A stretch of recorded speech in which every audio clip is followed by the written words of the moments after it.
অনেক হিন্দুরও সূরা ইখলাস মুখস্থ আছে, জানেন? অনেক হিন্দু ভাইরা একই পাড়ায় একই সাথে সমাজে থাকার কারণে তারা সূরা ফাতিহা, ইখলাস এরকম ২-৪টা দোয়া কালাম সূরা এদেরও মুখস্থ থাকে। সূরাতুল ইখলাস এমন একটা সূরা যেটা অনেক অমুসলিম ভাইদেরও মুখস্থ থাকে। খুব ছোট্ট সূরা। স্রষ্টার পরিচয় যে এত সহজ ভাষায় মাত্র ৪টি বাক্যে দিয়ে দেয়া যায়, তার জলজ্যান্ত প্রমাণ হচ্ছে এই সূরাতুল ইখলাস। মাত্র ৪টি আয়াত। কয়টি? ৪টি আয়াত দিয়ে আল্লাহ তাআলা স্রষ্টার পরিচয় খুবই চমৎকারভাবে প্রিসাইজলি তিনি তুলে ধরেছেন। কোরআনের অনেক জায়গায় আল্লাহ তাআলা নিজের পরিচয় দিয়েছেন। যেমন সূরা বাকারার ২৫৫ নম্বর আয়াতে, মানে আয়াতুল কুরসির মধ্যে আল্লাহ তাআলা নিজের পরিচয় তুলে ধরেছেন। একটি আয়াত, ৯টি বাক্য বিশিষ্ট একটি আয়াত, সেখানে আল্লাহ তাআলার পরিচয় খুব চমৎকারভাবে পাওয়া যায়। আয়াতুল কুরসি, এটা আপনাদের মুখস্থ আছে না? আয়াতুল কুরসি ফরজ সালাতের পরে এটা পড়বেন। আল্লাহর হাবিব সাল্লাল্লাহু আলাইহি ওয়াসাল্লাম ফরজ সালাতের পরে এটা পড়তেন। তিনি বলতেন, মান কারাআ আয়াতাল কুরসি দুবুরা কুল্লি সালাতিন মাকতুবাতিন লাম ইয়ামনাহু মিন দুখুলিল জান্নাতি ইল্লাল মাউত। ফরজ সালাতের পরে যে আয়াতুল কুরসি তেলাওয়াত করবে তার জান্নাতে যাওয়ার ক্ষেত্রে আর কোনো বাধা থাকে না, মৃত্যু ছাড়া। মৃত্যুটাই বাধা, মরলেই জান্নাতি। আয়াতুল কুরসির ভেতরে আল্লাহ তাআলা ওনার পরিচয় তুলে ধরেছেন খুবই সংক্ষিপ্তভাবে, এক আয়াতে আল্লাহর পরিচয়। তারপর সূরা হাশরের শেষ ৩ আয়াতে আল্লাহ তাআলা নিজের খুব চমৎকার পরিচয় তুলে ধরেছেন। তারপরে এই সূরা ইখলাসের মধ্যে আল্লাহ তাআলা আরো সংক্ষিপ্ত পরিসরে, ভেরি প্রিসাইজলি, মাত্র ছোট্ট ছোট্ট ৪টা আয়াতে নিজের পরিচয় তুলে ধরেছেন। তো কিভাবে আল্লাহ তাআলা নিজের পরিচয় আমাদের সামনে পেশ করলেন, আমরা সেটাই আজকে শুনবার চেষ্টা করবো ইনশাআল্লাহ। সূরাতুল ইখলাস, আপনারা কি জানেন এটা কোরআনের কততম পারায় অবস্থিত? ৩০তম পারায়। এবং এই সূরাটি মাক্কি সূরা। কি সূরা? কোরআনের সর্বশেষ পারায় অবস্থিত ৩০তম পারায়। আয়াত সংখ্যা তো আমরা শুরুতেই বললাম, কয়টি? ৪টি। এই সূরাটি কোরআনের যে সূরার ধারাক্রম, সে ধারাক্রম অনুসারে ১১২ নম্বর সূরা। কত নম্বর? ১১২ নম্বর সূরা। এই সূরাটা মক্কাতুল মুকাররমাতে নাজিল হওয়ার কিছু প্রেক্ষাপট আছে। প্রেক্ষাপটগুলো হচ্ছে, আরবরা বংশকে খুব গুরুত্ব দেয়, বংশ প্রিজার্ভ করা, লিনিয়েজকে প্রিজার্ভ করা। এবং তারা মানুষকে দেখে, শুধু মানুষ তো না, মানুষের পায়ের ছাপ দেখে বলে দিতে পারতো তার বাবাকে, তার বাবাকে, পর দাদাকে, ১৪ পুরুষের নাম বলে দিতে পারতো। শুধু মানুষই না, তারা উটের পায়ের ছাপ দেখে, উটের পায়ের, মরুভূমির বালুতে উটের পায়ের ছাপ দেখে ওই উট কোন বংশের, ওই বংশের ওর নাম কি, ওর বাবার নাম কি, ওর দাদার নাম কি, ১৪ পুরুষ এরকম ছিল।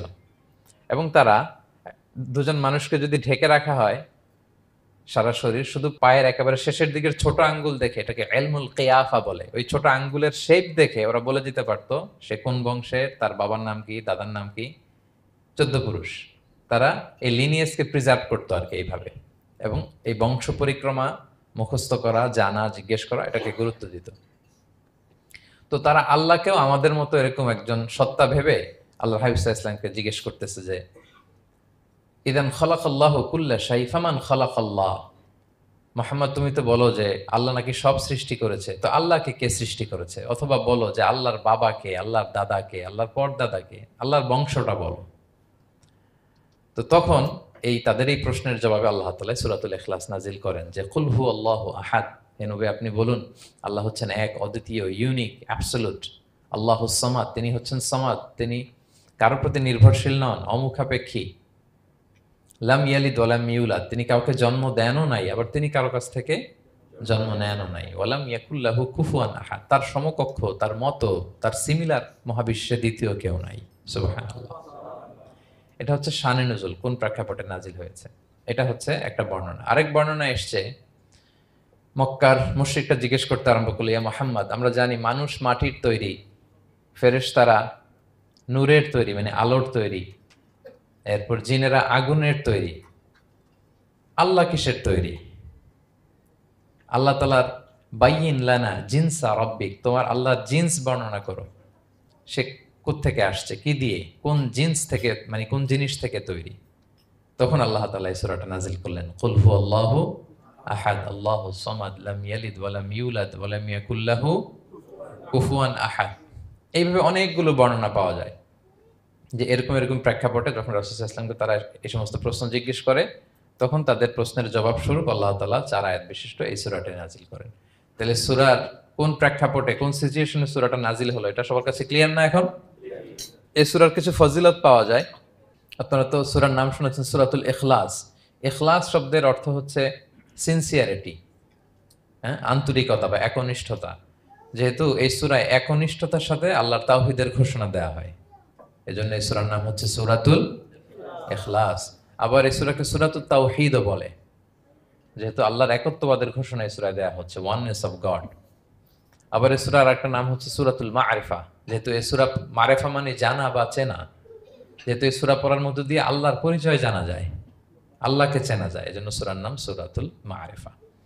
আচ্ছা, এই সূরার অনেক ফজিলত আছে, অনেক ফজিলত। আমরা কয়েকটা ফজিলত আপনাদের সামনে শেয়ার করবো ইনশাআল্লাহ।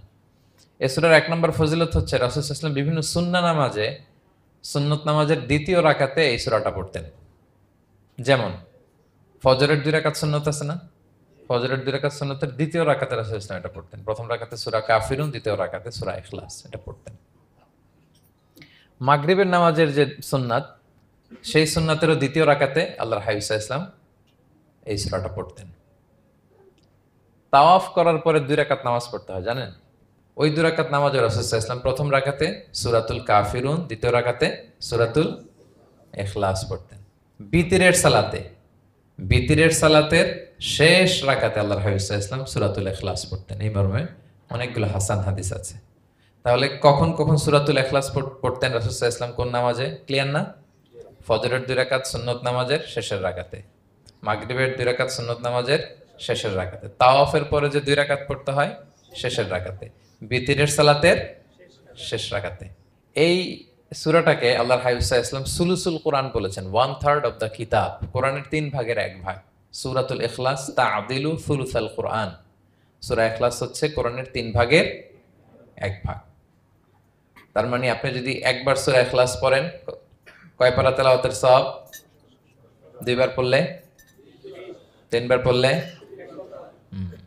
3 বার পড়লে 1 খতম কোরআনের সওয়াব। আলহামদুলিল্লাহ। কেউ কেউ বলেন যেহেতু আল্লাহর একত্ববাদের কথাবার্তা কোরআনে 1/3 মানে 1/3 জুড়ে আছে, সেহেতু সূরাতুল ইখলাস সুলুসুল কোরআন মানে হচ্ছে যে কোরআনের 3 ভাগের 1 ভাগে আল্লাহ যা নিয়ে কথা বলেছে সূরাতুল ইখলাসের ভিতরেই সেটা সংক্ষেপে চলে আসছে, এজন্য এটাকে বলা হয় 1/3 অফ দ্য বুক, কোরআনের 3 ভাগের 1 ভাগ। এটার আরেকটা, এই হাদিসটা মুতাওয়াতির হাদিস, সূরাতুল ইখলাস তা'দিলু সুলুসাল কোরআন, এটা এমন সংখ্যক, বেশি বেশি সংখ্যক সাহাবী প্রতিটি জেনারেশনে বর্ণনা করেছে, সাহাবী, তাবি, এই হাদিসের ব্যাপারে কোনো ডাউট তৈরি হয় না, কোনো সাসপিশন তৈরি হয় না, খুবই ভ্যালিড এই হাদিসটা, যেটা কোরআনের 3 ভাগের 1 ভাগ। আচ্ছা, আল্লাহর হাবিব সাল্লাল্লাহু আলাইহি ওয়াসাল্লাম আরেকটা হাদিসে এসেছে, এক সাহাবীকে কোবা পল্লীতে ইমাম করে পাঠিয়েছেন। মদিনা মসজিদে নববীর পাশে একটা মসজিদ আছে, মসজিদে কোবা, সেই মসজিদের ইমাম করে এক সাহাবীকে পাঠিয়েছেন। ওই সাহাবীর একটা অভ্যেস ছিল, উনি প্রত্যেক রাকাতে সূরা ফাতিহার পরেই আগে সূরা ইখলাস পড়তেন। ধরেন প্রথম রাকাতে সূরা ফাতিহার পরে ইখলাস, এরপর একটা সূরা পড়তেন। দ্বিতীয় রাকাতে সূরা ফাতিহার পরে আবার সূরা ইখলাস, এরপর একটা সূরা পড়তেন। ধরেন যে জুমার নামাজ 2 রাকাত, উনি ফাতিহার পরে প্রথমে কোন সূরাটা পড়ে নিতেন, এরপরে অন্য যে কোনো একটা সূরা। দ্বিতীয় রাকাতে সূরা ফাতিহার পরে কোন সূরাটা প্রথমে পড়ে নিতেন? ইখলাসের। এইটাই ওনার স্বভাব। প্রত্যেক নামাজে যদি কোনো ইমাম সাহেব শুধু সূরা ইখলাস পড়ে, একটু খারাপ লাগবে না আমাদের? ওনার মুসল্লিদেরও তাই লেগেছে। ওনারা জিজ্ঞেস করলেন, তুমি এটা কেন করো? এরকম না করে স্বাভাবিকভাবে পড়ো। তো উনি বললেন, না, আমি এইভাবেই পড়বো, আমি যেভাবে পড়তেছি এইভাবেই পড়বো, পড়লে পড়ো, না হলে তোমাদের হিসাব তোমাদের। তো তারা যে রাসূল সাল্লাল্লাহু আলাইহি ওয়াসাল্লামের কাছে বিচার দিল যে, ইয়া রাসূলুল্লাহ, দেখেন একজন ইমাম আপনি আমাদের জন্য নির্ধারণ করেছেন, উনি প্রত্যেক রাকাতে সূরা ইখলাস পড়ে, ইন এভরি সিঙ্গেল রাকা সূরা ইখলাস পড়ে। তো রাসূল সাল্লাল্লাহু আলাইহি ওয়াসাল্লাম তাকে ডাকলেন, ডেকে বললেন, ঘটনা কি? তুমি নাকি এরকম করো, প্রত্যেক রাকাতে ফাতিহার পরে আগে ইখলাস দিয়ে শুরু করো, কেন কেন করো? সে বলতেছে, ইয়া রাসূলুল্লাহ, হ্যাঁ আমি আসলে এমনটা করি, কারণ আমি এই সূরাটাকে বড্ড ভালোবাসি, কারণ ফিহি সিফাতুর রহমান, এই সূরার ভেতরে আল্লাহর পরিচয় মেলে, আল্লাহর পরিচয় পাওয়া যায়, যেন সূরাটাকে আমি বড্ড ভালোবাসি। রাসূল সাল্লাল্লাহু আলাইহি ওয়াসাল্লাম বললেন, ঠিক আছে, তোমার অভ্যাসের পরিবর্তন করার দরকার নাই, হুব্বুকা ইয়াহা ইউদখিলুকাল জান্নাহ, এই সূরার প্রতি তোমার এই ভালোবাসাই তোমাকে জান্নাতে প্রবেশ করাবে। সুবহানাল্লাহ। আরেক বর্ণনায় এসেছে, তুমি যেমনি আল্লাহর পরিচয় থাকার কারণে সূরাটাকে ভালোবাসো, আল্লাহ জানিয়েছেন যেন তোমাকে জানাই আল্লাহও তোমাকে ভালোবাসে। ফিহি সিফাতুর রহমান, এই সূরার ভেতরে রহমানের পরিচয় পাওয়া যায়, আল্লাহ সুবহানাহু ওয়া তাআলার পরিচয় পাওয়া যায়। তো এই জন্য উনি প্রত্যেক রাকাতে সূরা ইখলাস পড়তেন। আরেকটা হাসান পর্যায়ের হাদিসে পাওয়া যায়, নবম হিজরিতে আল্লাহর হাবিব সাল্লাল্লাহু আলাইহি ওয়াসাল্লাম তাবুক যুদ্ধে অংশগ্রহণ করেছিলেন। আপনারা তাবুক যুদ্ধের নাম শুনেছেন? হ্যাঁ, নিশ্চয়ই শুনেছেন, যারা ইসলামের ইতিহাস, রাসূল সাল্লাল্লাহু আলাইহি ওয়াসাল্লামের বায়োগ্রাফি নিয়ে পড়াশোনা করেছেন। তাবুক হচ্ছে অনেক দূরে মদিনা থেকে, খুব কষ্টের সফর ছিল। তখন খেজুর পেকে সবার ঘরে খেজুর, পাকা খেজুর উঠাতে হবে, আবার প্রচণ্ড গরম, আবার সফরের দূরত্ব অনেক বেশি। এই সফরে মূলত কোনো যুদ্ধ সংগঠিত হয়, তাবুক যুদ্ধে কোনো যুদ্ধ হয় নাই। কয়েক সপ্তাহ লাগছে যেতে, কয়েক সপ্তাহ ফিরতে, এতটুকুই। জাস্ট কে পাক্কা ইমানদার আর কারা মুনাফেক, হিপোক্রিট, এটাকে ক্লিয়ার করার জন্য আল্লাহ তাআলা এই যুদ্ধের আহ্বান জানিয়েছেন যে যাও, অ্যাটাক করো, তাবুকে যাও। বিশাল বাহিনী, প্রায় বিশাল একটা বাহিনী যে তাবুকে চলে গেল। রাসূল সাল্লাল্লাহু আলাইহি ওয়াসাল্লাম যখন তাবুক যুদ্ধে ছিলেন, এই অভিযানে ছিলেন, তখন মদিনায় এক সাহাবী ইন্তেকাল করেন, নাম হচ্ছে মুআবিয়া ইবনে মুআবিয়া আল মুজহানি। তো উনি ইন্তেকাল যখন করলেন, রাসূল সাল্লাল্লাহু আলাইহি ওয়াসাল্লাম তো এত দূর থেকে এটা জানতেন না। জিবরাইল ইসলাম এসে বললেন, ইয়া রাসূলুল্লাহ, মদিনাতে আপনার সাহাবী মুআবিয়া ইন্তেকাল করেছে। মুআবিয়া ইবনে আবি সুফিয়ান একজন সাহাবী আছে, উনি নয়, মুআবিয়া ইবনে মুআবিয়া আল মুজহানি। তখন বললেন, ইয়া রাসূলুল্লাহ, আপনি এই ৩০,০০০ সাহাবী নিয়ে এখানেই মরুভূমির মধ্যেই তার গায়েবানা জানাজা পড়েন, আমরাও আছি আপনার সাথে, আমরাও শরীক হব। রাসূল সাল্লাল্লাহু আলাইহি ওয়াসাল্লাম এত দূরে তাবুক থেকেই মুআবিয়া ইবনে মুআবিয়া আল মুজহানি রাদিয়াল্লাহু তাআলা আনহুর গায়েবানা জানাজায় শরীক হলেন।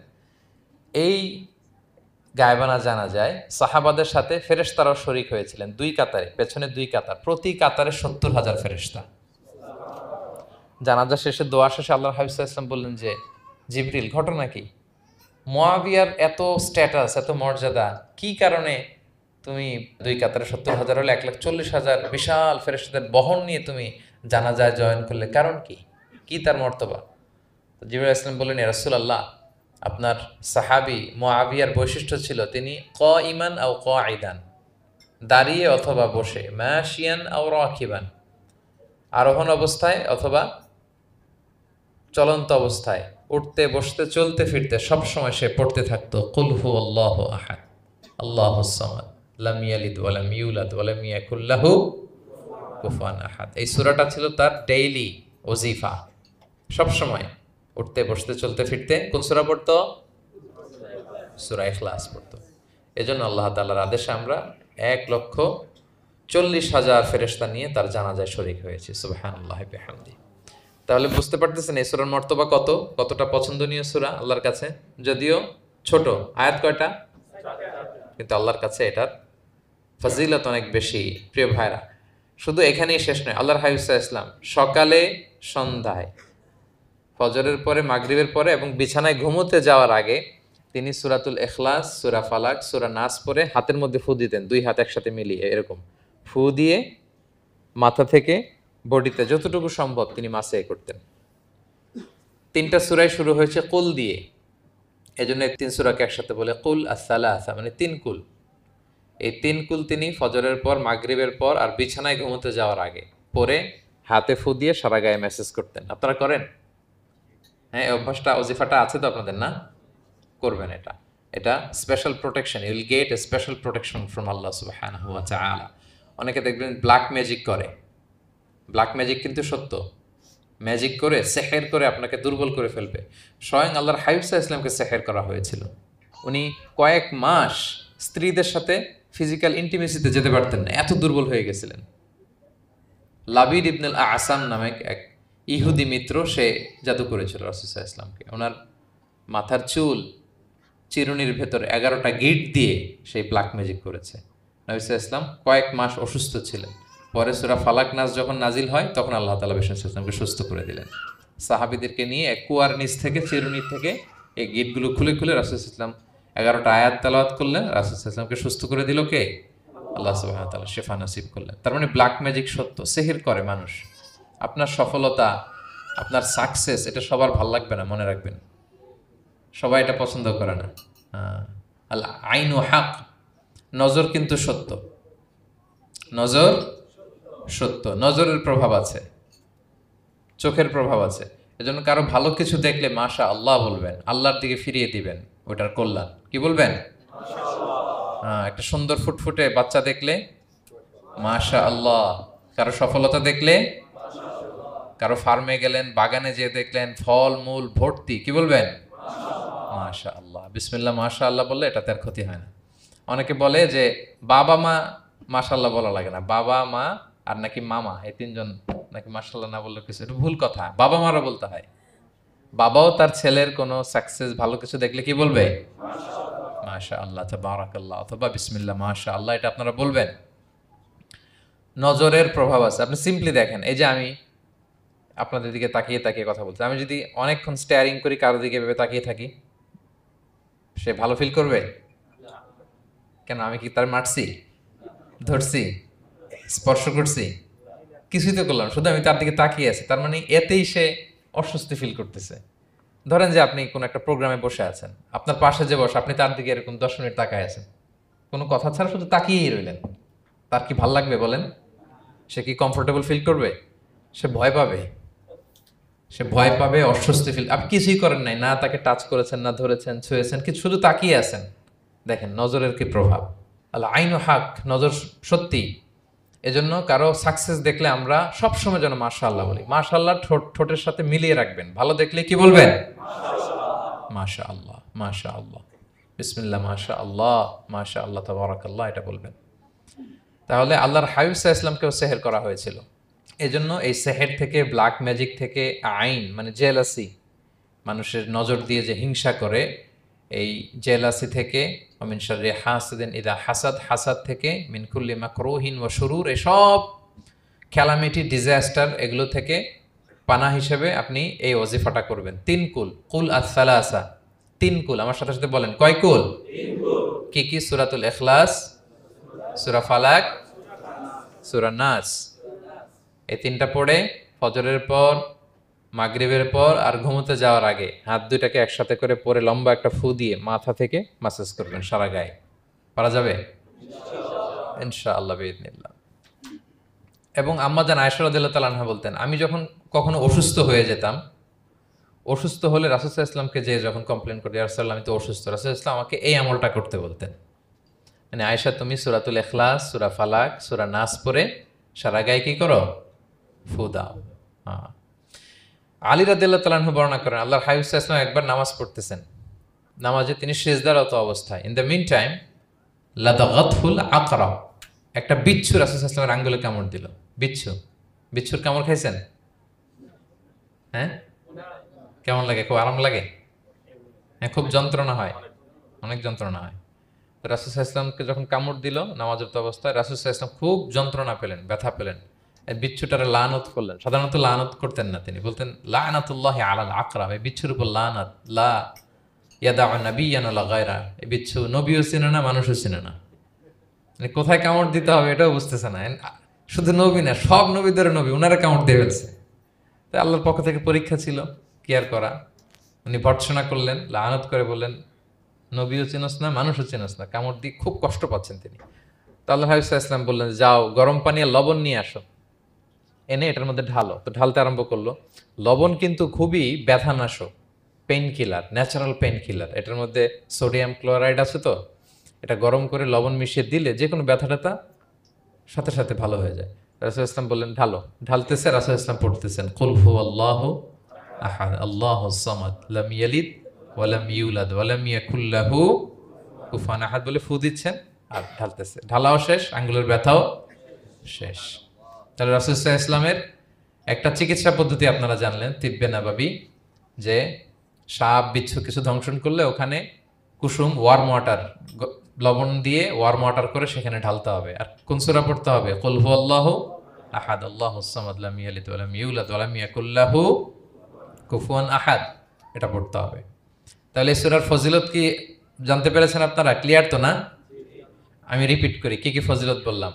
রাসূল সাল্লাল্লাহু আলাইহি ওয়াসাল্লাম ফজরের নামাজের সুন্নাতে, মাগরিবের সুন্নাতে, তাওয়াফের পরের সুন্নাতে, ভিতরের শেষ রাকাতে সূরাতুল ইখলাস পড়তেন। রাসূল সাল্লাল্লাহু আলাইহি ওয়াসাল্লাম সূরাটাকে সুলুসুল কোরআন, 1/3 অফ দ্য কিতাব বলেছেন। কোরআনের কয় ভাগের 1 ভাগ? 3 ভাগ।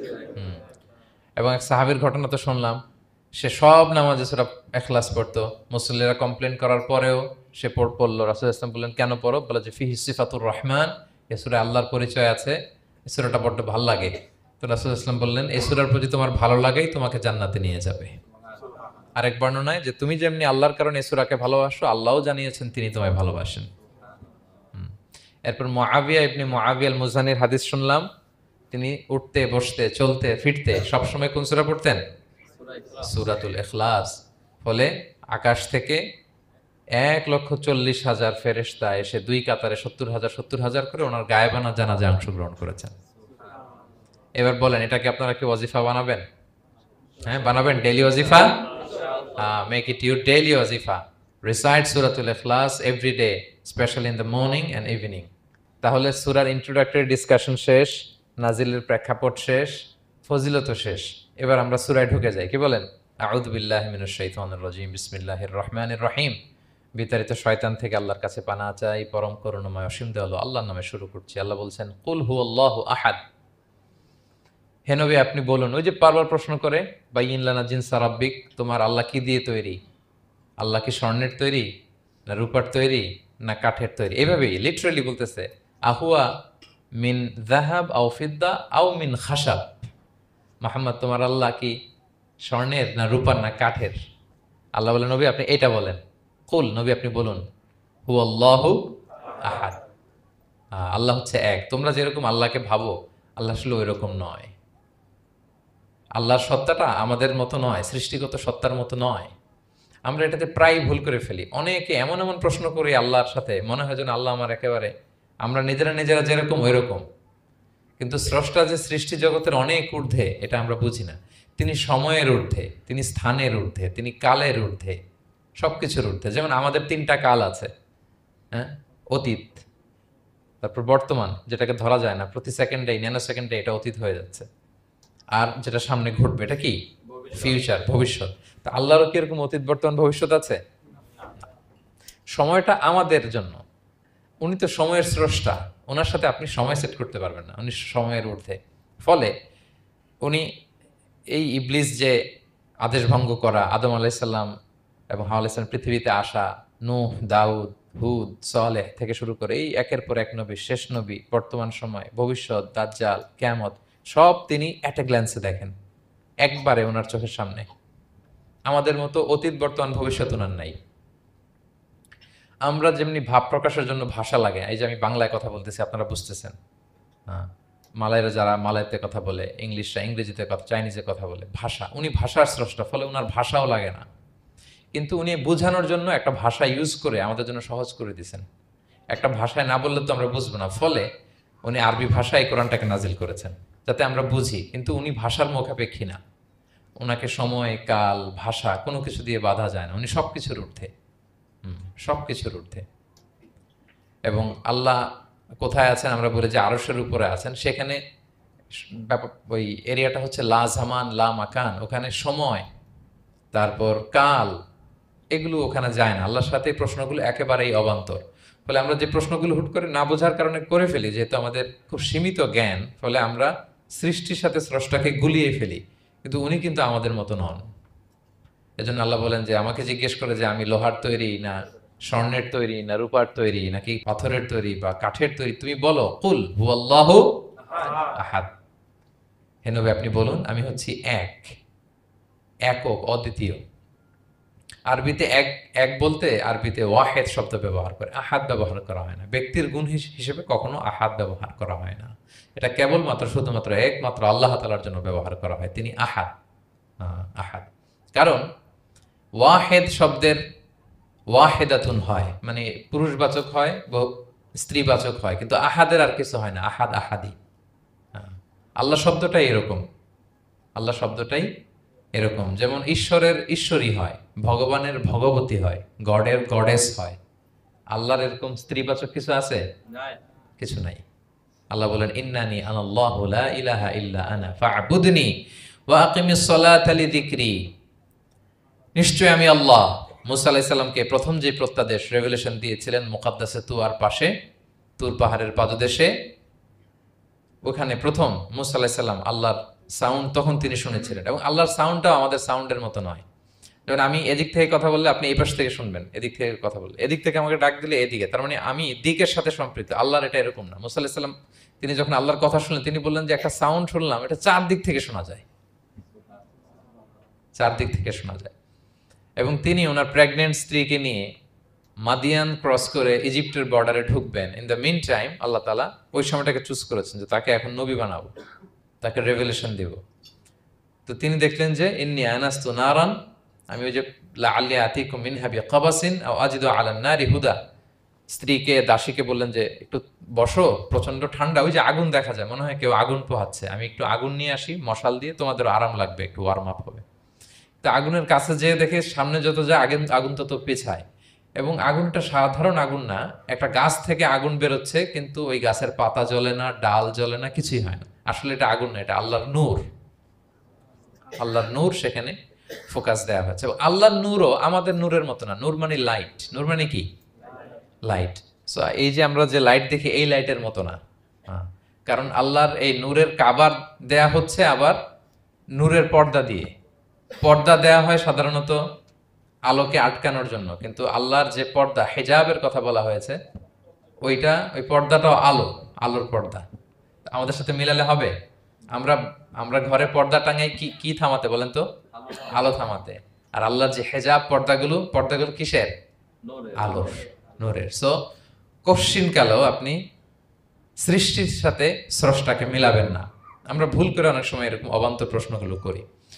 তো আল্লাহ তখন মুসা আলাইহিস সালামকে প্রত্যাদেশ করলেন যে ইন্নানি আনাল্লাহ লা ইলাহা ইল্লা আনা ফা'বুদনি, আমি আল্লাহ, আমি কি?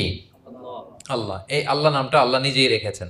আমাদের নাম রাখে আমাদের বাবা দাদা, আল্লাহর তো বাবা দাদা কেউ নাই। আল্লাহর নাম কে রেখেছে? আল্লাহ নিজেই রেখেছেন।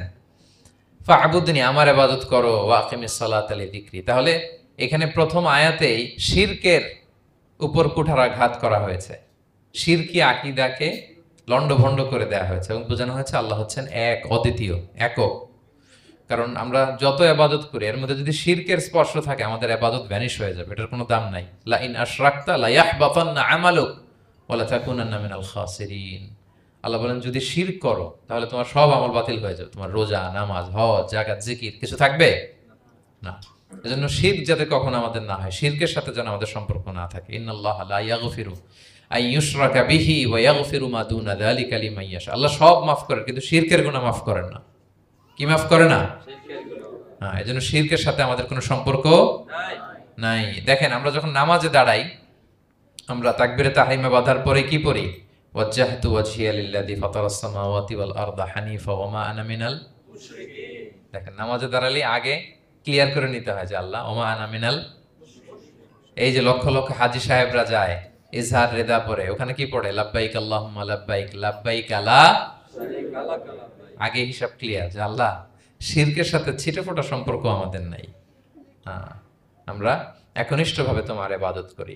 তাহলে সূরাতুল ইখলাস বেসিক্যালি তাওহীদের একনিষ্ঠ ঘোষণার নাম, যেটার প্রথম আয়াত আল্লাহ তাআলা নবীকে বললেন যে হে নবী আপনি আমার পরিচয় দিয়ে দেন, আপনি বলুন কুল হুয়াল্লাহু আহাদ, আমি এক, একক, অদ্বিতীয়। কুল হুয়াল্লাহ, নবী আপনি বলুন তিনি হচ্ছেন আল্লাহ এবং তিনি হচ্ছেন আহাদ। আল্লাহ নামটার অনেক ভাবে কোরআনে পরিচয় দিয়েছেন। আল্লাহ আলিফ লাম, লাম আলিফ ছাড়া, লিল্লাহ দিয়ে, লাম ছাড়া, লাহু দিয়ে, আপনি যেভাবেই বলবেন সেভাবে আল্লাহর পরিচয় পাওয়া যায়।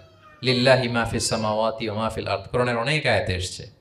লাম বাদ দিয়ে দিলে লাহুল মুলকু ওয়া লাহুল হামদু হুয়া আলা কুল্লি শাইইন কাদির। লাম বাদ দিয়ে দিলে হা দিয়ে আল্লাহর পরিচয় দিয়েছেন, হুয়া দিয়ে পরিচয় দিয়েছেন, হুয়াল্লাহুল্লাযী লা ইলাহা ইল্লাহু। তাহলে যেভাবে আপনি পরিচয় খুঁজতে যাবেন সেখানে আল্লাহর পরিচয় পাওয়া যাবে। আল্লাহ তাআলা বলছেন হুয়াল আউয়ালু ওয়াল আখিরু ওয়াল যাহিরু ওয়াল বাতিন ওয়া হুয়া বিকুল্লি শাইইন আলিম। তিনি প্রথম, তিনি শেষ, তিনি প্রকাশ্য, তিনি গোপন। তিনি প্রথম মানে কি? তিনি সূচনাহীন অতীত থেকে আছেন। দেখেন আমাদের সাথে মিলে না। আমাদের অতীতের একটা সূচনা থাকে, কি বলেন, আমার জন্মের একটা স্টার্টিং পয়েন্ট আছে না, যে এখান থেকে আমার অস্তিত্ব শুরু, এত সালে আমি, এত সালে আপনি। তার মানে আমাদের একটা স্টার্টিং আছে তো নাকি? আল্লাহ স্টার্টিং কবে থেকে বলেন? কবে থেকে যে এই সময় থেকে উনি আল্লাহ বলেন? Nobody knows. কারণ হুয়াল আউয়াল, এই আউয়াল মানে এমন শুরু, সূচনাহীন শুরু, এমন শুরু যেটার কোনো কি নাই, সূচনা নাই। আবার সীমাহীন ভবিষ্যৎ পর্যন্ত তিনি থাকবেন। কতদিন তার রাজত্ব, ক্ষমতা, সভরেন্টি, পাওয়ার থাকবে? কতদিন বলেন? সীমাহীন, এটার কোনো শেষ নাই। ওয়াল আউয়াল ওয়াল আখির ওয়াল যাহির ওয়াল বাতিন। এবং সব কিছু ধ্বংস হবে তিনি ছাড়া। কুল্লু মান আলাইহা ফান ওয়া ইয়াবকা ওয়াজহু রাব্বিকা যুল জালালি ওয়াল ইকরাম। সব শেষ হবে, উনি অবিনশ্বর, শাশ্বত, চিরঞ্জীব। তাই বলে উনি আমাদের থেকে দূরে নন, খুব কাছে। আমরা ডাকলেই তিনি ডাকে সাড়া দেন। আমাদের সবকিছু তিনি দেখেন, অবজার্ভ করেন, মনিটর করেন। ওয়া নাহনু আকরাবু ইলাইহি মিন হাবলিল ওয়ারিদ। আমাদের এখানে একটা রগ থাকে, এই রগেরও কাছে, তার মানে খুব কাছে, খুব কাছে। আমরা তাকে না দেখলেও তিনি আমাদের দেখেন। লা তুদরিকুহুল আবসার ওয়া হুয়া ইউদরিকুল আবসার ওয়া হুয়াল লাতীফুল খবীর। কোনো চোখ তাকে দেখে না, কোনো দৃষ্টি তাকে আয়ত্ত করতে পারে না, কিন্তু সকল দৃষ্টিকে তিনি আয়ত্তে রাখেন। সুবহানাল্লাহ। এভাবে আল্লাহ তাআলা খুব প্রিসাইজলি 4টা আয়াত দিয়ে নিজের পরিচয় দিয়েছেন। কুল হুয়াল্লাহু আহাদ। হে নবী, আপনি বলুন তিনি আল্লাহ, তিনি অদ্বিতীয়। বাংলারও অনেক সীমাবদ্ধতার ফলে আমাকে এক, একক এগুলো ইউজ করা লাগতেছে, কিন্তু আল্লাহর আহাদ বোঝাতে যে এক, একক, এটা যথেষ্ট না। এটা আমার লিমিটেশন, আমাদের লিমিটেশন, ভাষার লিমিটেশন।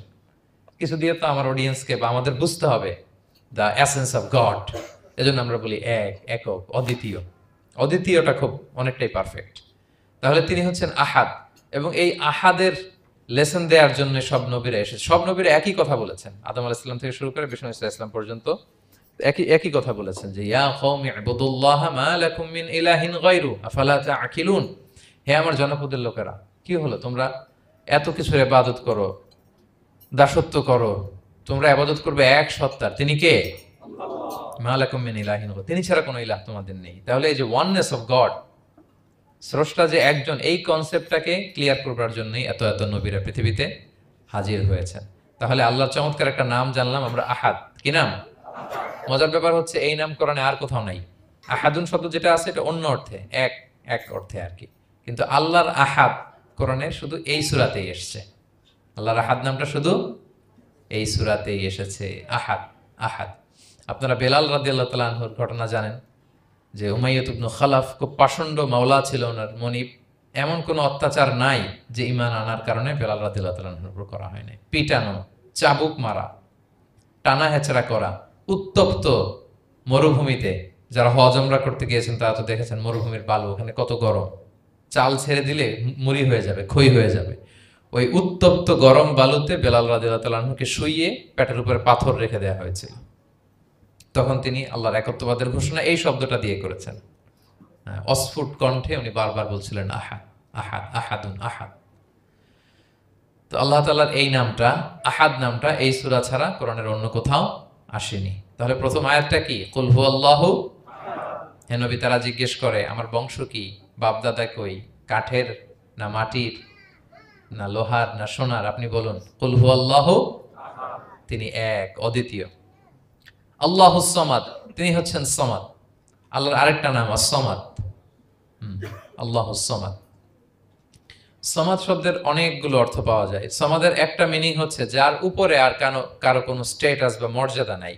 আরবিতে বলে মানতাহা ইলাইহি সুগদাদু ওয়া শারাফ। মর্যাদা, স্ট্যাটাস, যত শীর্ষে পিকে যেতে পারে ওইটার নাম হচ্ছে সামাদ, এর উপরে নাই। সামাদের আরেকটা অর্থ হচ্ছে যে পরনির্ভরশীল নয়, মানে তার কারোর উপর নির্ভর করা লাগে না, সে স্বয়ংসম্পূর্ণ। আচ্ছা, পৃথিবীতে এমন কারো নাম বলেন তো যে কোনো দিন কোনো কিছুতে কোনো কাজে অন্যের মুখাপেক্ষী হওয়া লাগে নাই, সে একা একা আত্মনির্ভরশীল, স্বয়ংসম্পূর্ণ। এরকম একজনের নাম বলেন, আছে? কেউ নাই। কোনো না কোনো ভাবে আপনি পাওয়ারফুল কারো কথা বলবেন, এত আরো নির্ভরশীল। এরা রাস্তা দেখায় না দিলে চলতেও পারে না, কোন দিকে যাইতে হবে এটা বলার জন্য 10 জন থাকে। এর ওয়াশরুমে নিয়ে যেতে হয় 10 জনের, এর এই সাপোর্ট, ওই সাপোর্ট, এই প্রোটোকল, অনেক কিছু, এর লোক লাগে আরো বেশি। তার মানে সাহায্য ছাড়া চলতে পারে এমন কোন সত্তা পৃথিবীতে নাই। একটা সত্তা যার কারো কোনো সাহায্য লাগে না, যার কারো প্রতি কোনো নির্ভরতা নাই, কারো কাছে ঠেকা নাই, গোটা বিশ্ব তার কাছে ঠেকা। তিনি কে? তার নাম সামাদ। তার নাম কি? আল্লাহুস সামাদ। অমুখাপেক্ষী, অ্যাবসলিউটলি ইন্ডিপেন্ডেন্ট। কখনো কোনো কাজে তার কারো কাছে যেতে হয় না, কারো উপর ভরসা করতে হয় না, কারো প্রতি তার কোনো ঠেকা নাই। সব গোটা দুনিয়া তার কাছে ঠেকা, তার কাছে ফরিয়াদ করে, তার দিকে ঝুঁকে পড়ে আসতে বাধ্য। ওই সত্তার নাম হচ্ছে সামাদ। সামাদ ক্লিয়ার সবার কাছে? আল্লাহ তাআলা বলছেন ইয়া আইয়ুহান নাসু আনতুমুল ফুকারাউ ইলাল্লাহ ওয়াল্লাহু হুয়াল গনিয়ুল হামিদ। ওহে মানুষেরা, তোমরা হচ্ছে ফকির। ফকির বিমানা মুফতাকির ইলাল্লাহ, মানে মুখাপেক্ষী কার দিকে? ফুকারা ইলাল্লাহ ওয়াল্লাহু হুয়াল গনিয়ুল হামিদ। কিন্তু আল্লাহ কারো প্রতি মুখাপেক্ষী নন। গনি, তিনি প্রাচুর্যশীল, হামিদ, সপ্রশংসিত। সবাই তার কাছে ফরিয়াদ করে, তিনি কারো কাছে ফরিয়াদ, সবাই তার কাছে চায়, তিনি কারো কাছে চাওয়া লাগে না, সবাই তার কাছে মুখাপেক্ষী, তিনি কারো প্রতি মুখাপেক্ষী। তার নাম সমাদ। তার নাম কি? তাহলে সমাদ ক্লিয়ার। হ্যাঁ, লাম ইয়ালিদ ওয়ালাম ইউলাদ। লাম ইয়ালিদ, তিনি কাউকে জন্ম দেননি। ওয়ালাম ইউলাদ, তিনি নিজেও জন্ম নেন নাই। সুবহানাল্লাহ, দেখেন কত সহজে পরিচয়। তিনি কাউরে জন্ম দেনও নাই, জন্ম নেনও নাই। সুবহানাল্লাহ, আমাদের ধর্ম যে কত সুন্দর। এক আল্লাহর দিকে আমাদেরকে রেফার করা হয়েছে। অন্যান্য ধর্মের দিকে দেখেন কি আজীব কথা। খ্রিস্ট ধর্মে বলে আদম আলাইহিস সালাম পাপ করছে, ওই পাপের কারণে আমরা সবাই নাকি পাপী, জন্মাইলেই নাকি পাপী। ইসলাম বলে আমরা জন্মগ্রহণ করি মাসুম অবস্থায়, নিষ্পাপ। কিন্তু খ্রিস্টানরা কি বলে? আমরা পাপ নিয়ে জন্মাই। ফলে খোদার ছেলের দুনিয়াতে আসা লাগছে, এসে সবার পাপ নিজের কাঁধে নিয়ে শুলে চড়ছে, এরপরে খোদার সাথে যে বসে আছে। এটা হচ্ছে খ্রিস্ট ধর্মের কথা। অন্যান্য অনেক ধর্মে দেখেন ল্যাংটা বাবার কাছে যে মাথা নোয়াতে হয়। এরকম অনেক ধর্ম দেখছেন যে লোকটার চুলে জট বাঁধা, দাড়িতে জট বাঁধা, একেবারে উলঙ্গ, তার কাছে যে সবাই এরকম হাত পাতে। দেখছেন? দেখেন না আপনারা? নাকি শুধু আমি একাই দেখলাম? দেখছেন সবাই?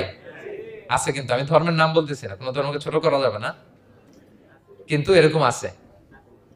তো দেখেন কি সমস্ত অদ্ভুত নিয়ম কানুন। আগুন নিয়ে ওইখানে দৌড়াইতে হয়, করতে হয়, কিন্তু আমাদের এক সত্তার কাছে আমরা চাই। কোনো ভায়া লাগে না, মিডিয়েটর লাগে না, মধ্যস্থতাকারী লাগে না। আল্লাহ বলে ডাকার সাথে সাথে তিনি ডাকে সাড়া দেন।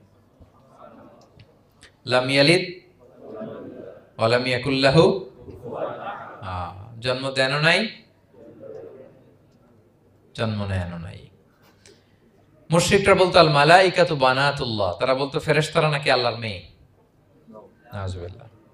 ওয়া ক্বালাতিল ইয়াহুদু উযাইরুন ইবনুল্লাহ, ইহুদিরা বলতো উযাইর আলাইহিস সালাম আল্লাহর ছেলে।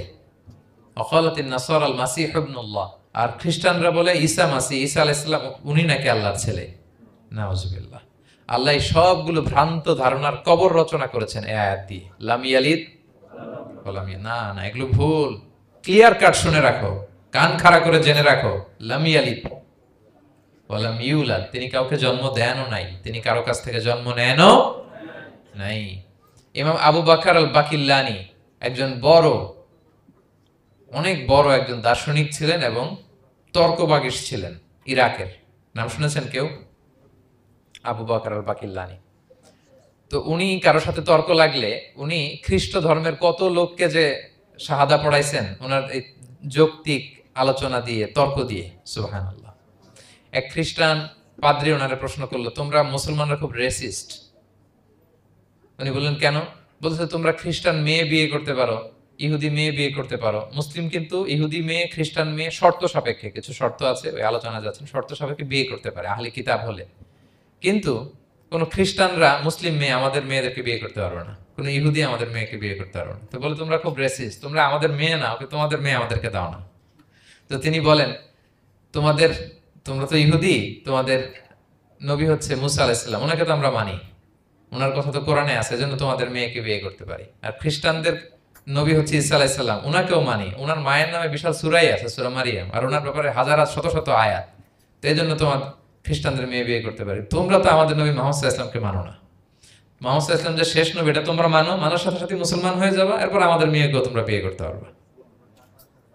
এভাবে উনি এমন ভাবে উত্তর দিতেন, বুহিতাল্লাযী কাফার, কোনো একেবারে লাজবাব হয়ে যেত। তো ওনার নাম যখন ছড়ালো, ইরাকের মুসলিম বাদশাহ ওনাকে কনস্টান্টিনোপলে পাঠাবেন, যেখানে রোমান এম্পায়ার। তো রোমান এম্পায়ার এরাও খুব প্রস্তুতি নিয়ে আছে যে আবু বকর আল বাকিল্লানিকে ডিল করা অনেক কঠিন, সে আসতেছে, তার সাথে কিভাবে কি করা যায়।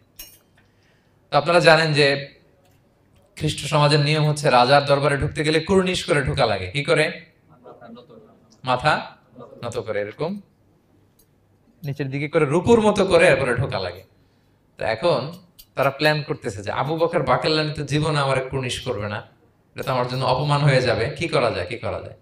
তো রাজার এক বড় উজির সে প্ল্যান করলো, একটা কাজ করেন, রাজদরবারে তাকে যখন ঢোকানো হবে তার জন্য একটা স্পেশাল গেট বানানো হবে, দরজাটা ফুল হবে না, হাফ হবে, অর্ধেক।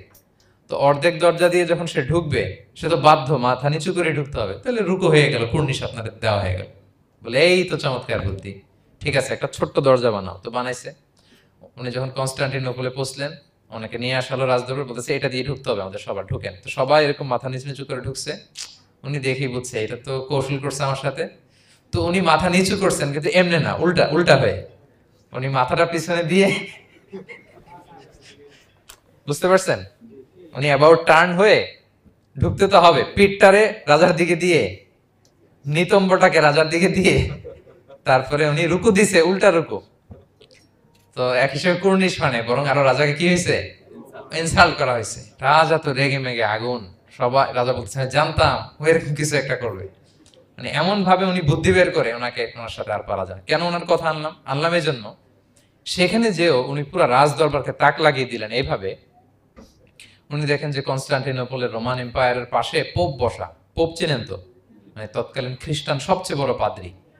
তিনি যে বলতেছে কাইফা হালুক ইয়া কাহানাতুল মা'বাদ ও কাইফাল আহল ও কাইফাল আওলাদ, যে বলতেছে আরে সম্মানিত পোপ আপনি কেমন আছেন, আপনার বউ কেমন আছে, আপনার সন্তান কেমন আছে। এই কথা শুনে রাজা রেগে মেগে আগুন। এই আবু বকর বললেন এত বড় সাহস, তুমি জানো না উনি পোপ? পোপদের বিয়ে করা নিষেধ, তারা এত পবিত্র, তাদের স্ত্রী হয় না, তাদের সন্তান হয় না। একজন পবিত্র সত্তার সন্তান থাকে কি করে, স্ত্রী থাকে কি করে, তারা আমাদের পোপ। তা আবু বকর আল বাকিল্লানি বলে আপনাদের পোপের যদি স্ত্রী থাকলে ইজ্জত চলে যায়, সন্তান থাকলে সম্মান ক্ষুণ্ণ হয়, তাহলে আপনারা ঈসা আলাইহিস সালামকে আল্লাহর সন্তান কি করে বানান, মেরিকে আল্লাহর স্ত্রী কি করে বানান। সুবহানাল্লাহ বিহামদিহি। আল্লাহর সাথে আপনারা বউ সেট করতে পারেন, আল্লাহর সন্তান সাব্যস্ত করতে পারেন, কিন্তু আপনার পোপকে জিজ্ঞেস করলাম আপনার স্ত্রী কেমন আছে, আপনার বউ কেমন আছে, আপনার রেগে মেগে আগুন। এই কথা শুনে ওই ওদিকে যারা আছে সব শাহাদা পড়ে মুসলমান হয়ে গেছে। এরকম অনেক লোক ওনার বুদ্ধিমত্তা দেখে শাহাদা পড়ে পড়ে মুসলমান হয়ে গিয়েছে। এজন্য আল্লাহ তাআলা এই যে শিরকি আকীদার উপর কুঠারাঘাত করে তিনি বললেন লাম ইয়ালিদ ওয়া লাম ইউলাদ, তিনি জন্ম দেনও নাই, জন্ম নেনও নাই। ওয়া লাম ইয়াকুল্লাহু কুফুয়ান আহাদ। এই কুফু শব্দটা আল্লাহর জন্য যে ব্যবহার হয়েছে কোরআনে আর কোথাও নাই। এক হচ্ছে আহাদ, আর এই কুফু আর কোথাও নাই। আল্লাহ বলেন ওয়ালাম ইয়াকুল্লাহু কুফুয়ান আহাদ, তার সমকক্ষ কেউ নাই। আল্লাহর মতো similar, nothing is similar to him, equivalent to him. আল্লাহর মতো সিমিলার কিছু নাই। তাহলে আল্লাহ কার মতো? আল্লাহর মতো। আল্লাহ কার মতো? আল্লাহর মতো। অন্য আয়াতে আল্লাহ তাআলা বলছেন লাইসা কামিসলিহি শাই, তার মতো কেউ নাই, তিনি তার মতো। তাহলে আল্লাহ কার মতো? আল্লাহর মতো। ওয়ালাম ইয়াকুল্লাহু কুফুয়ান আহাদ, তার মতো কেউ নাই, তিনি তার মতো। তাহলে এই চার আয়াতে আল্লাহর পরিচয় পাইছেন আপনারা? তিনি এক, অদ্বিতীয়, তিনি অমুখাপেক্ষী, কারো কাছে হাত পাততে হয় না, সব হাত পেতে থাকে তার দরবারে। তিনি জন্ম দেনও নাই, জন্ম নেনও নাই, তার মতো কেউ নাই। তো তাহলে আল্লাহর মতো কেউ নাই। আল্লাহ কার মতো? আল্লাহর মতো। তাহলে সূরাতুল ইখলাস ক্লিয়ার হয়েছে সবার? আল্লাহ নিজের পরিচয় দিলেন, তিনি এক, অদ্বিতীয়, তার কাছে চাইতে হয়। আমরা ফরিয়াদ করব কার কাছে? বিপদে আপদে, যে কোনো বিপদে ক্রাইসিসে পড়লেই কি করবেন? কার কাছে শেয়ার করবেন? নাকি ফেসবুকে শেয়ার করবেন? আমরা বিপদে পড়লে কোথায় শেয়ার দিয়ে দেই? প্রথমেই আমাদের শেয়ার দেওয়ার জায়গা কই? কিন্তু আসলে শেয়ার করতে হবে কার কাছে? প্রথমে আল্লাহর কাছে বলুন। তিনি আপনাকে বিপদ মুক্ত করতে পারেন, তিনি আপনাকে শান্ত করতে পারেন, আপনার অস্থিরতা দূর করতে পারেন, তিনি কেবল আপনাকে সফলতা দিতে পারেন, আর কেউ পারে না। এজন্য ফরিয়াদের হাত যেন আমরা তার দরবারে উঠাই। আল্লাহ তাআলা আমাদের সবাইকে কথাগুলো বোঝার আমল করার তৌফিক দান করুক।